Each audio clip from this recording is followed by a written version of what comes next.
प्रेमाने बोला। धन्य निरंकार जी एवं रामकृष्ण हरी। वैष्णवराज श्रीमंत ज्ञानेश्वर माऊली आपल्या हरिपाठामध्ये एक ठिकाणी म्हणतात की ज्ञानदेवा प्रमाण आत्मा हा निधान सर्वा घटी पूर्ण एक नांदे। आता असं माऊलींनी का म्हटलं तर निधान या शब्दाचा अर्थ आम्हाला समजला पाहिजे।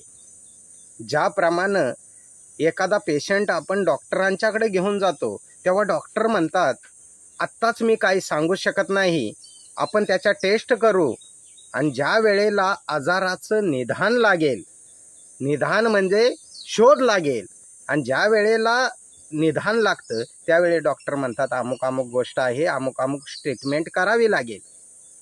मग डॉक्टरांच्या दवाखान्यामध्ये हा शब्द प्रत्येकाच्या मुखातून येतो की आजाराचं निदान लागलं म्हणून मी बरा झालो, निदान लागल्याशिवाय मी बराच झालो नसतो। तद्वतच माऊलींना सुद्धा जेव्हा आत्मज्ञान नव्हतं, आत्मसाक्षात्कार नव्हता, म्हणजेच ब्रह्मज्ञान नव्हतं, त्यावेळेला त्यांच्यामध्ये सुद्धा अज्ञान रूपी आजारच होता। पण ज्या वेळेला त्यांच्या जीवनामध्ये आध्यात्मिक वर्तमान त्यावेळचे सद्गुरू निवृत्तीनाथ दादा त्यांनी ब्रह्मज्ञान दिलं आणि मग आत्मज्ञानानं, आत्मबोधानं, आत्मदर्शनानं, आत्मानुभूतीनं, आत्मसाक्षात्कारानं निवृत्तीनाथ दादांनी त्यांच्यावरती ट्रीटमेंट केली, तेव्हा खरं तर ते निधान सापडलं। आणि म्हणून माऊली म्हणतायत की ज्ञानदेव प्रमाण, ज्ञानदेवाप्रमाण आत्मा हा निधान सर्वा घटी पूर्ण एक नांदे। आणि म्हणून माऊलीने म्हटलं की जे जे भेटे भूत ते ते मानी जे भगवंत, हा भक्तियोग निश्चिंत जान माझा। जे जे भेटे भूत, जी जी भूवरील शरीरे, ती ती ईश्वराची घरे। ही जाणीव माऊलींना कधी झाली? जेव्हा आत्मबोध झाला, जेव्हा आत्मसाक्षात्कार झाला। आज लोक एकमेकांवरती जळण्याचं काम करतात, एकमेकांवरती तिरस्काराचं काम करतात, द्वेषाचं काम करतात, पण ज्या दिवशी त्यांना आत्मज्ञान होईल, ऐका ज्ञानाचे लक्षण, ज्ञान म्हणजे आत्मज्ञान, पाहावे आपणाशी आपण तया नाव बोली जे ज्ञान। काल सत्संगला गेलो तेव्हा एक सुंदर उदाहरण माताजींनी सांगितलं की घरामध्ये मांजर आणि दोन कुत्रे एकाच बेडवरती झोपलेले आहेत। जनरली मांजर आणि कुत्रा एकत्र राहत नाही आहेत, भांडल्याशिवाय राहणार नाहीत, चावल्याशिवाय एकमेकाला राहणार नाहीत।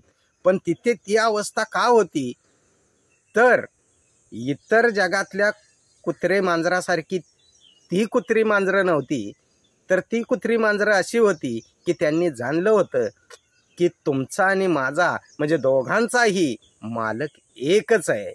आणि ज्या दिवशी जगातल्या या सर्व लोकांना कळेल कि एक नूर है सबके अंदर, नर है चाहे नारी है, ब्राह्मण क्षत्रिय वैश्य हरिजन, प्रभु की रचना सारी है, तुमचा आमचा मालक एकच आहे। फक्त मुखाने सबका मालिक एक म्हणून चालत नाहीये, तर सबका मालिक एक पहिले उसको देख। आणि तो पाहण्यासाठी म्हणून खरं तर सद्गुरूला शरण गेलं पाहिजे। तद्विधी प्रणिपातेन परिप्रश्नन शेवया उपदेशंती ते ज्ञानम ज्ञानीन तत्वदर्शना। हे तुम्हा आम्हाला का सांगितलं तर सर्व जन्माच्या शेवटी मनुष्य जन्म पावी पाठी, या परी उत्तम किरीटी म्या रचिली नाही। मनुष्यानं सर्वात शेवटी एवढी सुंदर कलाकृती निर्माण केली आणि म्हणून दासबोधमध्ये म्हटलंय की पशुदेही नाही गती, ऐसे सर्वत्र बोलती, होते नरदेहीच प्राप्ती परलोकाची। नरदेह श्रेष्ठ सर्व देहाहुनी वरिष्ठ, जयाचेनी चुके अरिष्ट यमयातनेचे। 83,99,999 योनी फिरून पुनरपि जननम पुनरपि मरणम पुनरपि जननी जठरे शयनम। पुन्हा पुन्हा जन्म मरणाच्या फेऱ्यातून फिरून आम्हाला नक्षकांत असा मनुष्य जन्म मिळाला आणि म्हणून म्हटलंय की पशुदेही नाही गती, गती म्हणजे प्रगती, पशुदेही नाही गती ऐसे सर्वत्र बोलती, होते नरदेहीच प्राप्ती परलोकाची.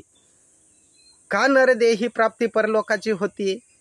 तर जो शेवटचा मनुष्य जन्म निर्माण केला परमात्म्याने आणि ती सुंदर अशी बुद्धिमान कलाकृती पाहून खरं तर परमात्मा आनंदी झाला, सुखी झाला आणि सुखी होऊन आनंदी होऊन परमात्म्यानं एक बक्षीस मनुष्याला दिलं, पाहुनी नरदेहाशी सुख झाले भगवंताशी, अधिकार अधिकार अधिकार मानवाशी. परमात्मा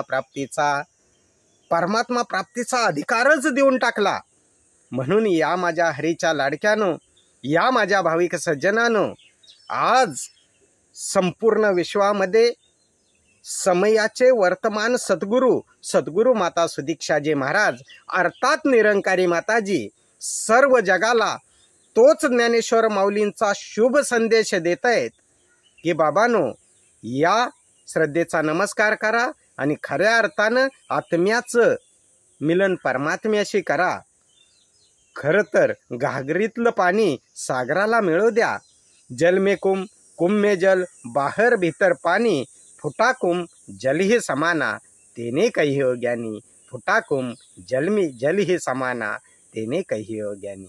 प्रेमाने बोला. धन्य निरंकारजी. एवं राम कृष्ण हरी.